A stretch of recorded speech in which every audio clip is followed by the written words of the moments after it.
In the beginning of the last episode of The Bad Batch, we returned to one of the secondary storylines playing in the background of the series, which leads to a Separatist and Republic loyalist walking into a Pantoran bar. It's a story that really started like 15 years earlier in the Clone Wars series and only is now coming to fruition in The Bad Batch, which is kind of crazy. That's a pretty long-term investment for a story. So let's refresh a little bit. At the end of the Clone Wars, Captain Rex was presumed to be dead after the tribunal went down with all hands on board. Of course, Rex, being who he is, didn't take this opportunity to start over and live a quiet life in the countryside with a new family like Cut Lawquane did. Instead, he uses the skills he was taught by the Jedi and the Republic to organize an underground clone resistance movement. Remember, Captain Rex was trained in foreign internal defense. He's very much like a Ranger or a Green Beret. I mean, he knows exactly how to take a bunch of unorganized men and train them into a militia, and in this case, is a bunch of very highly trained clones that he can quickly turn into an army. What had always been secondary to finishing the mission was now Captain Rex's singular purpose, to save as many clone lives as possible. After the clones' home, Tipica City, was destroyed by Vice Admiral Rampart's fleet, a group of clones who had served aboard the Vice Admiral's ship wanted to turn whistleblower. The official Imperial narrative was that a storm had destroyed the facilities on Kamino, not Imperial turbo laser fire. One of these clones, named Cade, would be assassinated outside of 79's, a popular cantina frequented by clones on Coruscant. Apparently he had a really intimate knowledge of Boeing's MCAS system or something. His friend CT-0409 Slip witnessed the shooting and would contact Captain Rex and his network for protection. But he too would be killed by the same assassin later on. But before he is killed, Slip would bump into the senator from Pantora known as Riyo Chuchi. You might remember her from the Clone Wars when she was still a pretty green senator trying to mediate a conflict between her own people's chairman and a group of indigenous warriors who occupied the planet that Pantora orbited, known as Orto Plutonia. She managed to resolve this incident with a combination of empathy and respect for her opponents. We will leave Orto Plutonia under the watchful eyes of the Tals from this day forth and recognize your sovereignty as a free and equal people. In Imperial times, she remains one of the few voices that dare speak out against the Empire's policies. And now, just like how she had advocated for those indigenous warriors without a voice during the Clone Wars, Riyo Chuchi has gone to 79's in order to talk to some clone veterans and get a sense of what they thought about Vice Admiral Rampart's new policy known as the Imperial Defense Recruitment Bill. This bill was threatening to decommission the entire clone army. She was basically doing research and trying to come up with an opposition to this bill. Riyo Chuchi wanted to be a representative for an entire group of clones who had no representation at all. A great injustice considering how much they sacrificed for the Republic and will continue to sacrifice for the Empire. Riyo Chuchi and Captain Rex work together in order to gather evidence so that Riyo Chuchi can accuse Vice Admiral Rampart for his heinous actions. This is kind of what creates a working relationship between these two. Okay, so keep that part of the story paused in your head. We're gonna move on to the other side of this story. In the first season of The Bad Batch, we find ourselves on the world of Raxus Senator, the capital city of the Confederacy of Independent Systems. The world was under occupation by clone forces who were now flying the Imperial flag. The Imperial officers in charge of the occupation, Captain Bragg, hoped for a peaceful transition of power. But there has been growing unrest in the streets, and the Empire now wanted to place a curfew at nighttime for all the residents. Avi Singh, unlike Riyo Chuchi, was no first-term senator. He'd been in his position for quite some time. It was actually thanks to his political savvy that the capital of the Confederacy of Independent Systems would arrive on Raxus Senator in the first place. And so, as a seasoned political operator, he very much understood what was happening to his beloved homeworld. The Empire was slowly sinking their hooks into his Raxus, and little by little, decree by decree, they were taking complete control of the planet. And what's worse was Captain Bragg wanted Avi Singh to deliver the news about the latest curfew to his people to prevent further unrest. On one hand, his protocol droid GS-8 wisely reminds him that his only option here is to go along with the Empire or face arrest like everyone else. Senator Singh understood the futility of fighting against the Empire. He also understood the danger he'd be placing his home world and his people in if he, asked them to rebel against the Empire. Yet, instead of doing what was comfortable or easy, when given the stage by Captain Bragg, this is the speech that Avi Singh gives to his people. He starts off by towing the line. Fellow citizens, I implore you to embrace these new laws. Under the Empire, Raxus will flourish once more. But when he gets to the part where he has to make a personal promise to his own people, well, he hesitates. And as your senator, I promise to...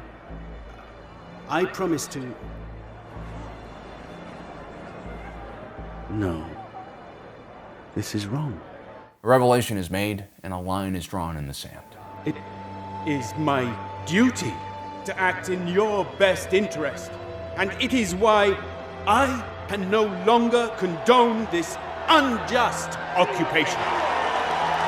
While Imperial clone troopers take Singh away and walkers begin to descend on the crowd, the protocol droid GS-8 manages to slip away amidst the confusion and contacts a fixer who then hires a mercenary group to extract the senator from Imperial imprisonment. That fixer would turn out to be the Trandoshan Sid, and the mercenary team that she would give the job to would be the Bad Batch. The job would be successful, and the last time we saw Avi Singh, he was being guided into a warm booth by Sid so that they could talk about payment for the rescue. So Rex has access to Riyo Chuchi, who is the opposition within the Imperial Senate, and then the Bad Batch have Avi Singh, former Separatist, and also an individual who was opposing the Empire in his own way. It was only a matter of time for the Bad Batch and Rex's clone liberation movement to basically bring these two politicians together. Now, it is kind of a big deal for Senator Avi Singh and Senator Riyo Chuchi to sit down and talk for the first time. Remember, Riyo Chuchi joins the Senate in the middle of the Clone Wars, whereas Avi Singh is already in the Separatist Parliament by that time. They never really worked together at all in the Republic Senate. These two technically ended the Clone Wars as enemies, and it's actually one of the first things that Singh brings up to Riyo Chuchi. I must say, your request was unexpected, seeing as how our planets were on opposite sides during the Clone War. That's actually an understatement in a lot of ways. Pantora was not only on the opposite side of the Clone Wars, it was a planet that suffered as heavily from the actions of the Confederacy as Raxus benefited from the actions of the Confederacy. The interesting thing is Pantora and Raxus Senator are very similar planets in a lot of different ways. These are two planets who are both located in the Outer Rim territories, and through several generations of struggle and determination had created a relatively prosperous and stable bubble in the immediate territory they held. This was no easy feat, mind you. Most Outer Rim territories struggled with the lack of resources, funding, not enough security, or poor connections to the rest of the galaxy. The worlds that did manage to thrive out here had a very independent spirit and a strong sense of national pride over their accomplishments. Take a look at the Tarkins on Iradu or the Dooku clan on Serrano. Pantora and Raxus Senator also had their own fair share of noble families who claimed similar feats of colonization and bringing stability to their part of the galaxy. Now, what made Pantora different from Raxus Senator was it always remained closely aligned to the Republic and cherished its link to the federal government. Like most planets in the region, the Pantorans used to have to constantly deal with slavers and spice-running criminal cartels. Pantorans would eventually establish a feudalistic society to protect themselves, which would then transform into a democracy, which they were apparently very proud of. Now, as much as the Pantorans loved their own freedom and independence, just like the people of Raxus Senator, they also believed that a return to the more chaotic times when the Republic was not around would be a negative thing, which means that the majority of the population wanted their planet to side with the Republic in the Clone Wars. Now, Raxus Senator was in a completely different part of the Outer Rim, in an area that used to be known as the Tion hegemony, which during the Old Republic period was home to many different tyrants, despots, empires, and kingdoms. Of course, the empires of the Tion cluster are now retired to the history books, but still, there are plenty of people who remember this part of history and take pride in the fact that their ancestors once challenged Coruscant for dominance of the galaxy. It's like being Mongolian and knowing that your ancestor, Genghis Khan, once ruled over most of the known world, and 1 in every 200 people today are now related to him. Look, you're not going to use that fact to flex on your coworkers at the next Zoom meeting, but it might give you just enough courage to not wear pants to the next Zoom meeting, because fuck Janet and HR. I mean, what does she have on you? Your ancestor is Genghis Khan. You deserve this.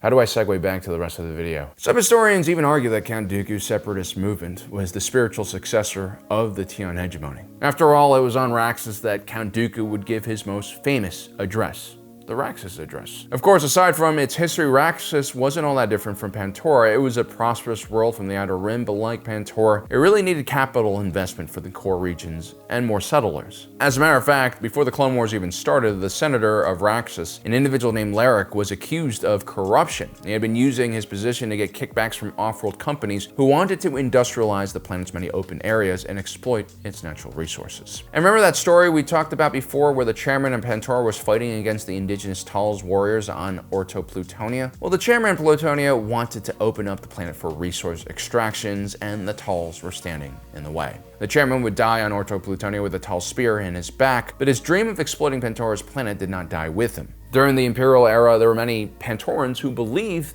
that they could potentially educate the Tals and then share the resources with them.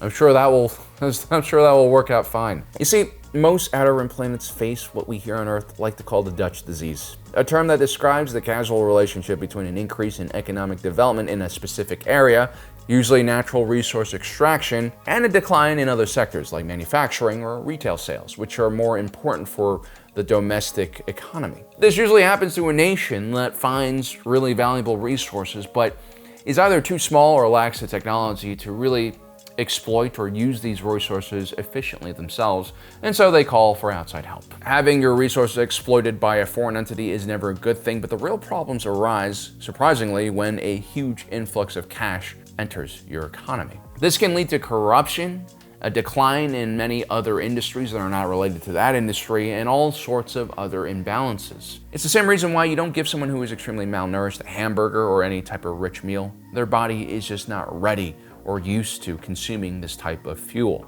and it can lead to shock and heart failure. Now, if you take a look at the Dutch's northern brothers, the Norwegians, they'll find another oil-rich country which was able to avoid the Dutch disease.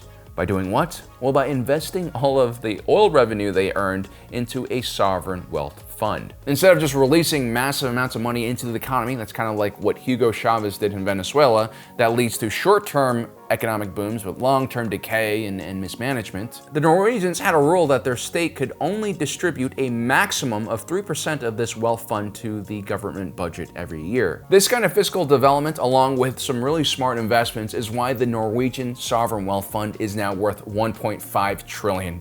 With a population of just around 5 million, that's about $250,000 for every Norwegian. This is a rarity, of course. For every Norwegian success story, you have 10 other countries who have succumbed to Dutch disease. In the Outer Rim territories, especially in the last age of the Republic, was rife with a similar problem. Something that was only further exacerbated by these mega corporations that had operations all over the galaxy, along with a complete deregulation of the Outer Rim. To make matters worse, Raxus and Pantora fell into a very specific category that made them even more enticing to outside business interests. You see, there weren't actually that many companies interested in investing in the Outer Rim, and the ones that did were very specific on which worlds they wanted. And the worlds they wanted were generally like Raxus and Pantora, where the hard work of establishing a civilization with stability and order has already been done for them. See, commodity prices can be really volatile, and for a company to invest in a large operation in the Outer Rim, they have to really figure out a way to guarantee that this operation will run for long enough so that they can recoup their investments back.